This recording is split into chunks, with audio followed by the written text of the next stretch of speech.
Who wants to say hello to you guys? Say hello.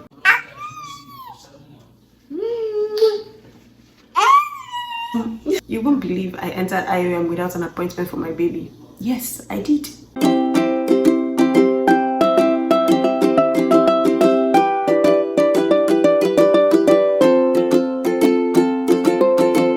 Hi guys, so I'm going to talk about the SOWP today. So SOWP is like a spousal open work permit that allows you to work for any employer. Hey mama, that allows you to work for any employer once you land in Canada. So it's a work permit that is issued by the government of Canada to a spouse residing in another country whose spouse is already in Canada, either as a student or a worker. And so in order for you to be deemed fit for these permits, there are some documents you need to provide. And so I'm just going to be telling you the list of these documents for both the applicants and the invitee. That is, your husband and wife who is already in Canada is the invitee, and then the applicant is the wife or the husband who wants to come to Canada. Before I continue, I'd like to add that I am not a licensed immigration consultant. Everything I'm going to say in this video is based off of my own experience, so I'm just going to list the documents I got and what I prepared. If you have any questions, do not hesitate to tell me in the comment section. You need a passport, like your international passport, the Nigerian international passport. You need a passport photograph. So the Canadian government has like a standard measurement for the passport, which I'm going to leave on the screen. You need your proof of employment. If you already have a business, you can get your business registration documents.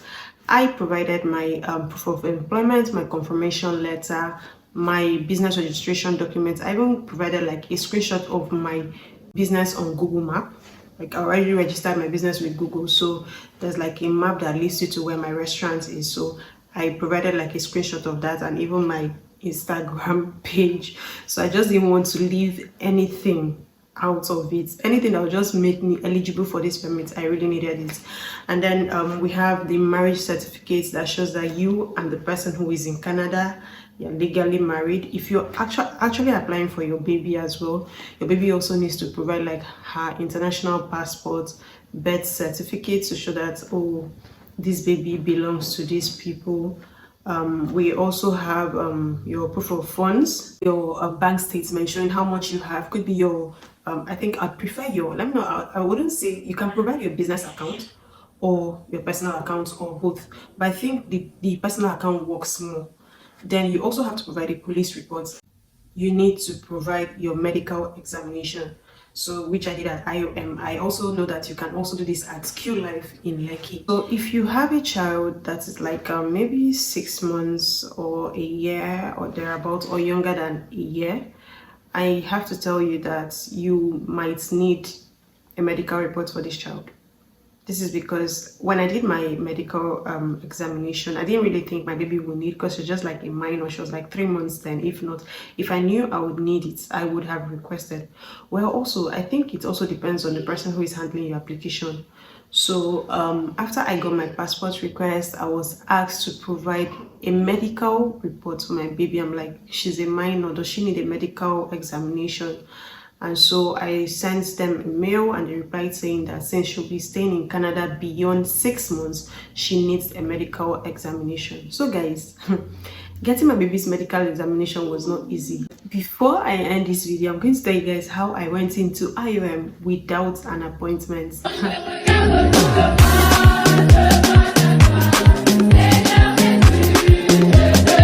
So I was trying to book an appointment for my baby after my passport request came in, and then that very day my husband was like, babe, book an appointment. I tried booking appointments. They said, okay, confirm the application and everything, the appointment booking. I clicked on the link to download and I couldn't download anything. I'm like, what? So I automatically got a reference number, because when you book an appointment with IOM, you get a reference number for each client, like for each individual. And so I really needed this, because I mean, this visa approval was a long time coming. Everything was ready for me. It was just my baby's medical report. Expecting that the proof of appointment, like the appointment confirmation from IOM, will be in my inbox. I went to my mail. I didn't see any confirmation. It was just the reference number. How I got the reference number was that I even took like a screenshot of it on my phone, a screenshot. And so I told my husband, he was like, okay, just go there and explain to them. I'm like, these people will not let me. He said, go, just go and explain. I said, okay. I was tensed. I prayed. That morning I went there, and then when I went, as God will have it, I showed the security the reference number. I was like, you're with a baby. What time is your appointment? I said 8. He said, go inside. So he didn't give me the time to explain. I went to the accounts. The accounts told me, oh, this appointment cannot be confirmed because we had already made payment. You remember I told you that the first thing you have to do is to confirm your appointment and your payments with the accounts, like downstairs in the booth of your desired country. And so he sent me to the customer service. I went to customer service. I waited there for such a long time. Customer service was like, I don't know how you got in here. I mean, this is not a confirmed appointment. How did you get this appointment? I tried to explain to her. She told me, there's no available appointment. I told her, but my daughter has like a medical request. She said, yes, but there's nothing we can do. The next appointment is by July. And like by July, I don't understand. This was like just beginning of June. This was like May. And what is July? They booked all the appointments. Just a baby, please. I have my own already. I've done my own. I even showed them my medical request. They're like, no, we can't do anything. Fortunately for me, there was another guy who had the same issue. So he came there. He was like, he said he was not going to leave, and I'm like, yeah, me too. I'm not leaving either. I had to beg her. Guys, I cried. I cried. Like I was begging and crying. I was just. And as God will have it, my baby started disturbing, crying, screaming. So I told her, okay, can I speak to somebody superior than you? She called the person who was more superior. The woman came in. I was like, madam, we cannot help you. Cannot help you. I mean, you know that you didn't have an appointment today. So why did you come? I'm like, I came here so that I can explain myself. Like, this is what. She said, no, we cannot help you. So my baby started disturbing. She was screaming and crying. I was so frustrated. I'm like, so you're just going to leave me to go home when it's just a baby? You know that the baby doesn't have like a lot of medical examination to carry on. She's like, yes, we can't help you. You knew very well. I don't even know how the securities allowed you to pass. I'm even going to send a message to them. I said, wahala. Right then, you know that miraculous cry. I started crying. Like, I didn't cry like, ho. You understand? So tears just like coming out from my eyes. I'm like, I'm a client experience executive as well. Like, I make some kind of exceptions for people. So why would people also do it for me? Like, the guy was like, I'm not leaving. And so then I told him, there's no appointment today. This week, there's only appointment next 2 weeks that we can just slot you in. The guy was like, I said, why not today, please? It's just a baby. I already have a medical record. The lady was like, why are you rushing? Why are you rushing? What are you rushing for? So I kept begging. So they gave the guy on the 14th. The guy was like, is there no one for this week? The guy said, no, that was like first week of June. They gave the guy on the 14th. So I now begged that girl. I told her, because the first thing I did was ask her about her name when I met her. So I used her name, like, babe, please, I'm not going to mention her name for the for privacy's sake. I'm like, please, let me just use babe, please. That's just what I was doing. All for Zuru. So she told me, okay, I'll give you an appointment tomorrow. Don't tell anybody. 8 a.m. Make sure you're there. Don't miss it. I'm like, thank you very much. Thank you very much. The guy now told me, don't leave. They don't give you your appointment. He now told me they gave me next week. I'm like, okay. He didn't know that I got the next week, but I didn't want to tell him because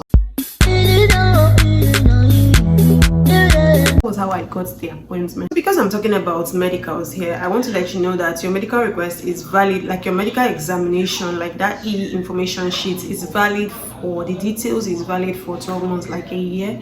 So even if you are denied, I'm not praying that you should be denied, you will not be denied in Jesus' name. Even if you're denied, you can reapply using the same number. Do you understand?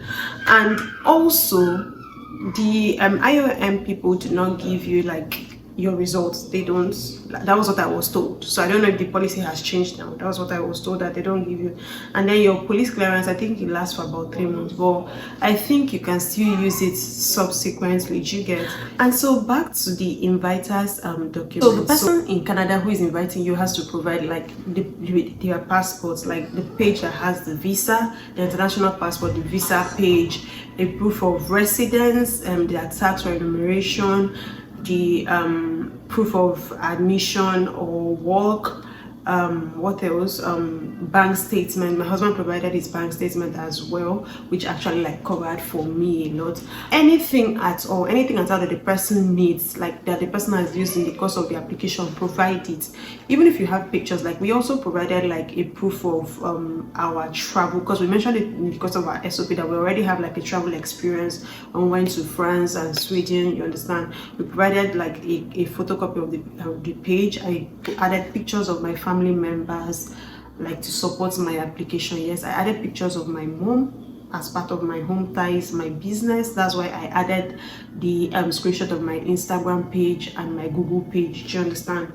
So I added photos of me and my family members, photos from our wedding with family members, like, you know, that's group, bride's family, groom's family.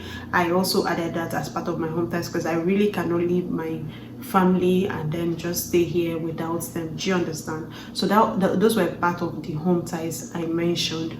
So in all, I am also going to leave like a list of these documents, both the invitees and the applicants requirements, based on what I used in the course of my application. So in the part 2 of this video, I'm also going to tell you like the whole process of how I submitted my passport, things I needed to do when I wanted to submit my baby's passport, because when I submitted my passports, I didn't pay a particular fee, but my baby had to pay it for some reasons. I'm not going to spill all the tea here in this video.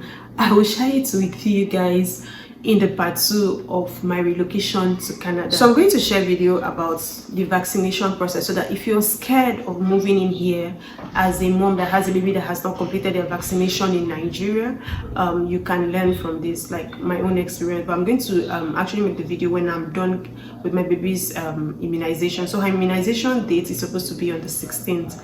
She was to take it on August 8th in Nigeria, but then because there's no appointment and all of that, so I had to get an appointment on the 16th. There was no appointment for August at all, so I had to register her and all. My advice is do your medicals upfront. Yes, it saves you a lot of time, so that when you have like the medical requests, you're just uploading the information sheet. You do not have to go through the hassle of now looking for appointments. Where would I find appointments and everything? You're already taking that stress that you wanted to take since. Like, that was what I should have done for Zurio. Hey mama, that was what I should have done for Zurio, but I just didn't know. I didn't know that she would need it. If not, because it delayed, and then the moment I was asked for my medical examination, I submitted it like June 1st, then June 3rd I got my PPR, while Zurio also now had to take a very long time till the end of June. So it was a long time and it took a lot of patience and everything. Like, so like I've already seen the thing here, so why is it delaying? Thank you so much for watching. Do not forget to like, subscribe, and share this video to any of your friends that is trying to get to Canada. Hello, Zurio says hello, say hello.